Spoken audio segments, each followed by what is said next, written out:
Hello दोस्तों, आज है 7 मई और आज बात करेंगे ऐसे विश्वविख्यात साहित्यकार के बारे में जिन्हें भारत ही नहीं बल्कि पूरा विश्व जानता है, जो दो देशों को अपनी रचनाओं से राष्ट्रगान दे चुके हैं और एशिया के सबसे प्रथम ऐसे व्यक्ति रह चुके हैं जिन्हें नोबेल पुरस्कार से सम्मानित किया गया था।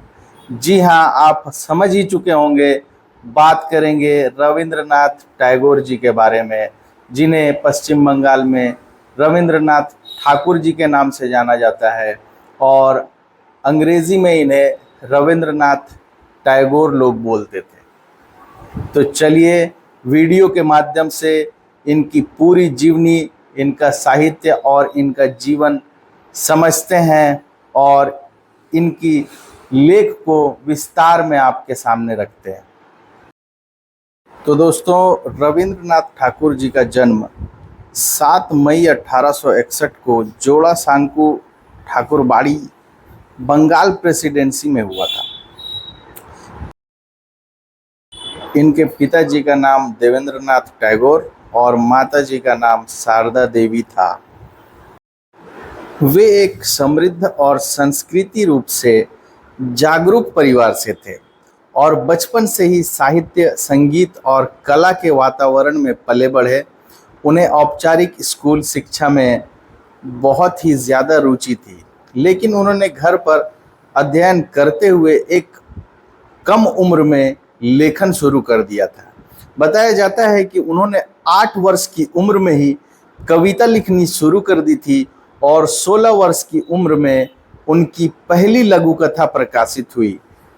रविंद्रनाथ टैगोर जी ने शांति निकेतन की स्थापना की, जो कि बाद में विश्व भारती विश्वविद्यालय के रूप में प्रसिद्ध हुआ। शिक्षा के क्षेत्र में उनके विचारों का प्रतीक बना। वे पहले एशिया के ऐसे व्यक्ति थे जिन्हें नोबेल पुरस्कार से सम्मानित किया गया और इस उपलब्धि में उन्हें विश्व स्तर पर प्रतिष्ठा दिलाई गई। उन्हें कविता, उपन्यास, कहानी, नाटक और निबंध लगभग हर विधा में लेखन किया है। उन्होंने उनकी प्रमुख रचनाओं में गीतांजलि, गोरा, घरे बाइरे, चोखेर बाली और अनेक लघु कथाएं व काव्य संकरा शामिल हैं। कला और संगीत के विख्यात गुरुदेव रविंद्रनाथ टैगोर केवल लेखक ही नहीं थे, बल्कि एक प्रतिभाशाली संगीतकार और चित्रकार भी रहे हैं। उन्होंने 2000 से अधिक गीतों की रचना की, जिन्हें रविंद्रनाथ संगीत के नाम से जाना जाता है। यही नहीं, बल्कि भारत और बांग्लादेश के राष्ट्रगान भी उनकी रचनाएं हैं और भारत का जन गण मन और बांग्लादेश का आमार सोनार बांग्ला उन्होंने ही अपनी रचनाओं के द्वारा भारत को और बांग्लादेश को दिया है। 1913 ईस्वी में उन्हें काव्य संग्रह गीतांजलि के लिए नोबेल पुरस्कार से सम्मानित किया गया। यह न केवल भारत के लिए बल्कि पूरे एशिया के लिए एक गौरवपूर्ण क्षण था। शांति निकेतन की स्थापना भी उन्होंने की और उन्होंने 1901 में पश्चिम बंगाल के शांति निकेतन में एक विद्यालय की स्थापना की, जो बाद में विश्व भारती विश्वविद्यालय के रूप में प्रसिद्ध हुआ। राष्ट्रवाद और मानवता के रूप में यदि देखें तो टैगोर राष्ट्रवाद से ऊपर मानवता को रखते थे। यद्यपि उन्होंने राष्ट्रीय आंदोलन में भूमिका निभाई, लेकिन वे मानते थे कि सच्ची शिक्षा और सामाजिक जीवन देश के लिए अधिक आवश्यक है।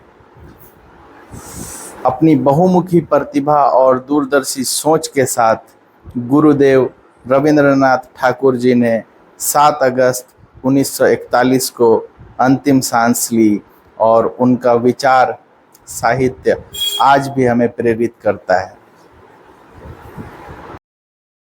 तो दोस्तों, रविंद्रनाथ ठाकुर जी केवल एक कवि ही नहीं थे, बल्कि एक युग पुरुष थे। भारतीय संस्कृति और साहित्य में उनका योगदान अमूल्य है, जो आने वाली पीढ़ियों का मार्गदर्शन करता रहेगा। बंगाली कैलेंडर के अनुसार इनका जन्म 25 बैसाख के दिन हुआ था, जो कि 8 या 9 अगस्त को होता है।